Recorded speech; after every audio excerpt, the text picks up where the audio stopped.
moment, I would like to call the next guest to give us a few remarks. Now, this particular guest, the first time that I heard her speak was many years ago. She was working for Conrad Adenauer Foundation back then, and it just so happened that my father was interviewing her, and I was a very young girl then. But she really moved me in the passion that she had for her country. And then I met her again several years later as a creative person. She was reciting a poem somewhere in the Norway, and I'm happy that I am seeing her name here today. Bhatupe Mhango-Chipanta. She's a health rights activist, an entrepreneur, and author living in Switzerland. She currently serves as a part-time role as the country ambassador for Swiss tech incubator Seedstars, where she is digitally able to connect startups in Africa with incredible growth and investment opportunities in Europe and globally. Bhatupe.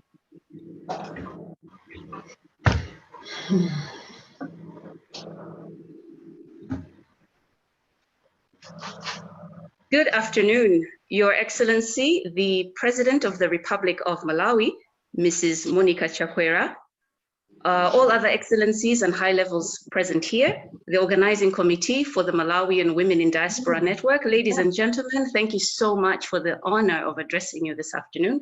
Yes, my name is Bhatupe Mhango-Chipanta, the last name funny because I'm married to a Zambian man, but I'm very, very much Malawian. Today I want to address you on a topic I entitled For the People, Not the Politics. The organizers asked me to kind of give a little bit of clarity on the goals of the network, as well as give some thoughts on the slogan. So next slide, please. I am, as mentioned, a health rights activist. I'm an author, I'm an entrepreneur. In brief, you will see on your screen a little bit of my background. I don't want to dwell too much on it. What I will say is I have a background in political science. I have a degree from the UNIMA, obtained 2002. Following that, I worked in governance as the Master of Ceremony mentioned back in the day. I served in the early multi-party years in the country. So actually, looking back at my history, I realized I actually met with the current president in various forums. At the time, he was, of course, serving as a pastor. And following that work in governance, I worked then with the United Nations for about 6 years. This is very key for me because I served in the internal response of HIV and AIDS in the organization, which of course, as we know, UN being one of the biggest multilateral organizations in the world and in philanthropy, it touches on many points. I touched on many different lives, many countries through that work, because the work focused on human rights protection for people living with HIV. Of course, I am one. I've been living openly positive for 18.5 years.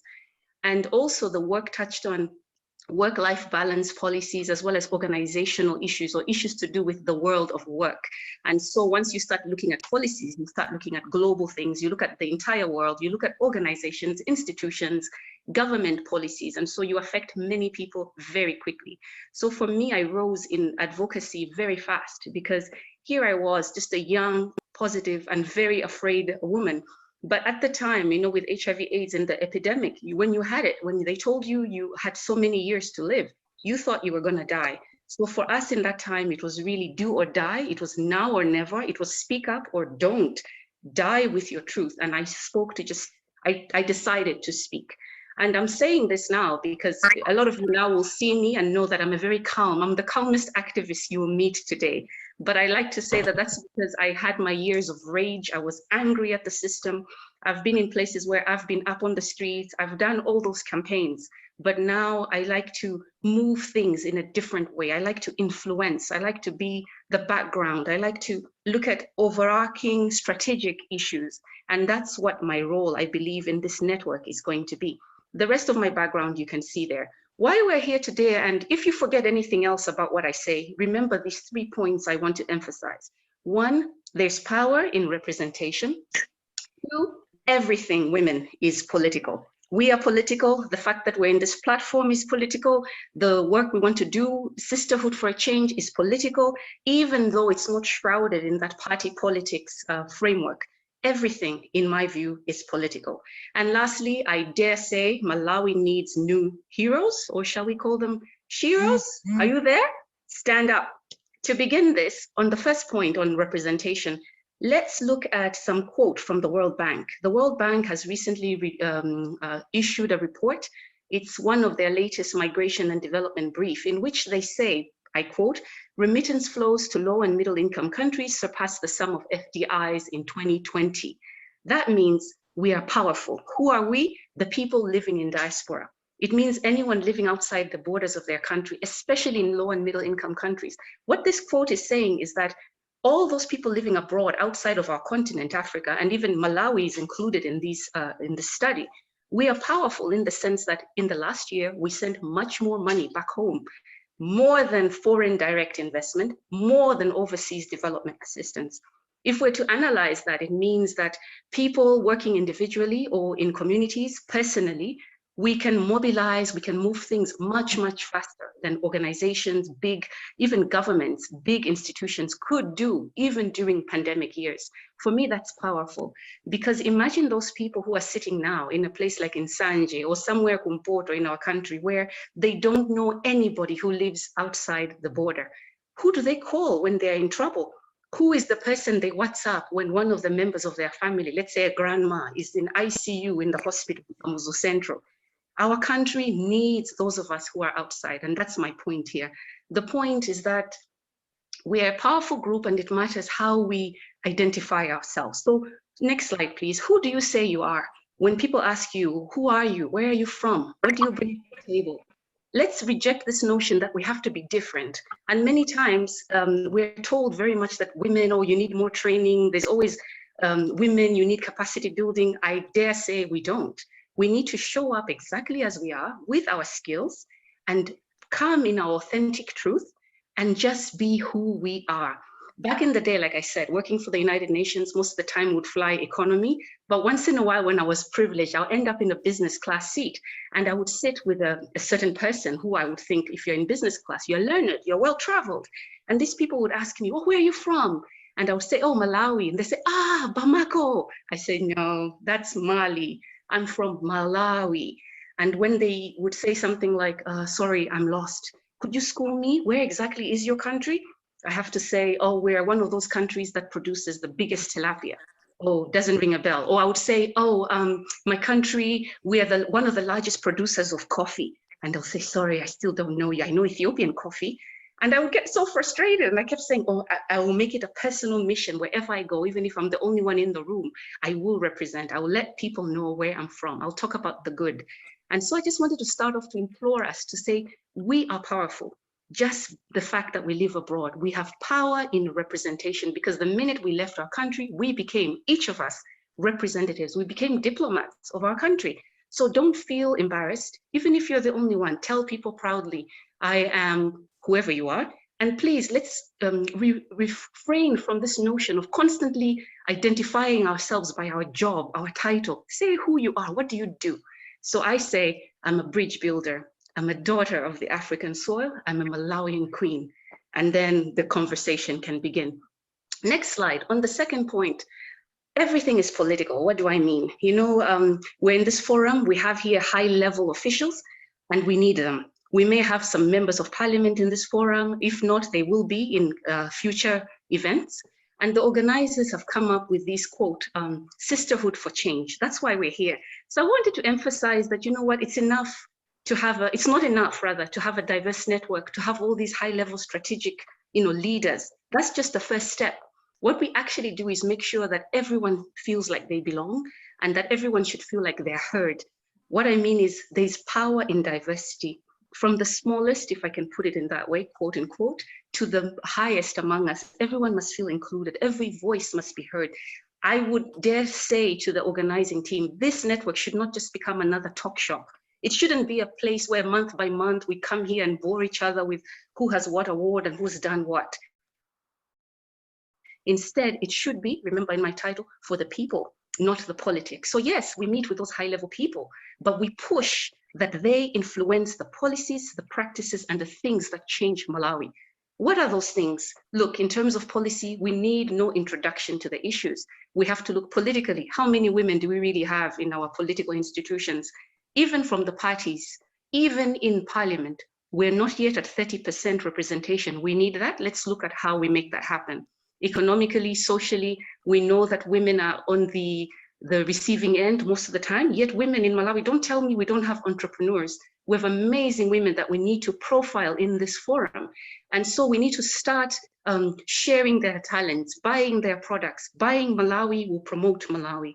And so lastly, we need to come together, because many times a lot of people think, oh, it's another network, what will it change? And if we hear from everyone, it'll be too many things going on. No, actually, you need to have those discussions, those debates. We need to have various talents and a pool of issues coming together so that we start thinking, you know, like David in the Bible, the story of David who killed the Goliath. He was just a young boy, but he defeated a giant with one stone. So what I'll say, sometimes you need the right positioning of the lever. We need, perhaps we can't do everything, but we need to bring in all the issues so that sometimes we see, okay, we have the first lady in our court. We have certain minister in our court. How can we do one thing for this year that will move the most number of issues? So rather than going in many different directions, perhaps we pick 3 of the top issues that affect us all more meaningfully. So remember, when we're talking Malawi, we're talking the least of us as a Malawian. So let's think of that young boy or that young girl in Nsanje, Palombe, who they are living with their grandpa or grandma. They don't have anyone who they can call on.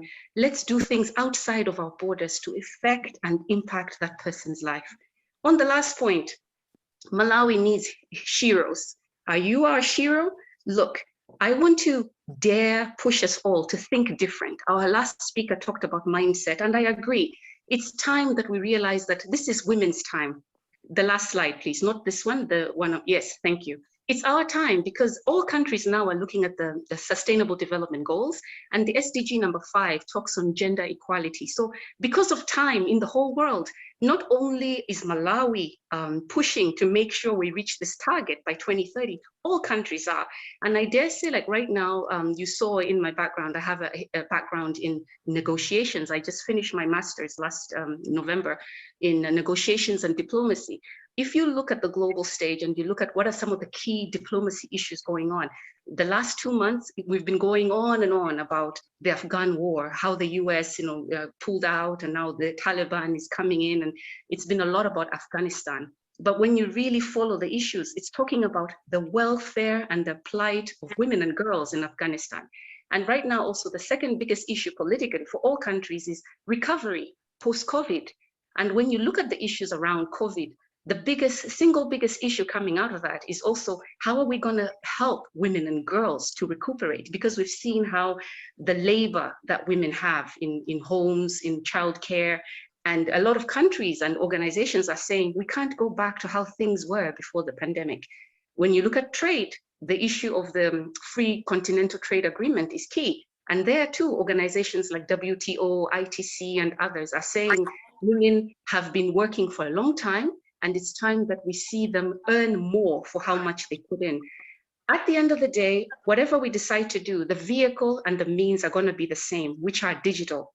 So let's engage. And our country as a whole needs brand ambassadors. When I say Malawi needs heroes, of course we know them. We know the people who have helped us historically in the politics of the country, those who've developed, the people like John Chilembwe who helped with the country, the building of the nation. However, what I'm saying is that we need to start identifying now new heroes. World as a whole, when you hear Maya Angelou, she was an American poet. When you hear Oprah, she's an American renowned media giant. But who are our Malawian poets? Who are the Malawian political figures that we look up to? Because it's such a digital time, we need to start identifying those, pooling our resources, supporting them. Because now with the digital content, these young people, the young generation coming behind us, they're going to constantly be looking for new heroes and new ambassadors.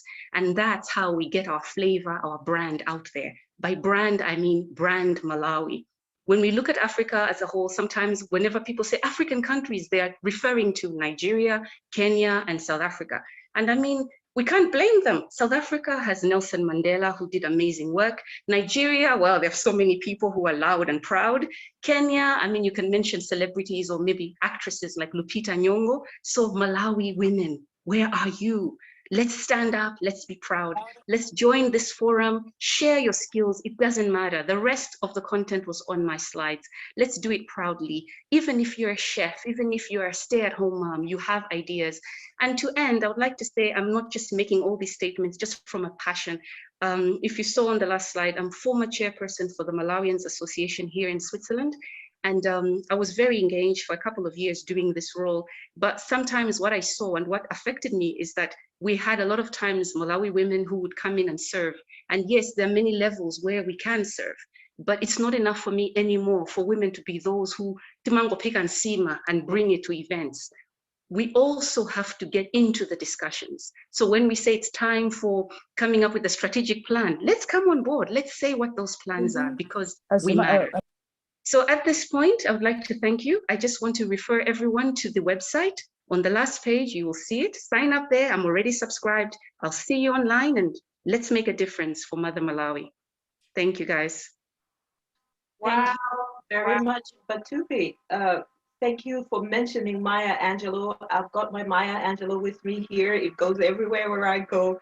And yes, we are here. We are passionate about contributing to our country. And like you say, I would just like to emphasize that while we are an apolitical group of women, everything about women is indeed political. Politics, by its very definition, is a struggle for who gets what, when, where, and how. And this collective is here to provide solutions to that struggle. So thank you very much for that. Over to you, Chanda.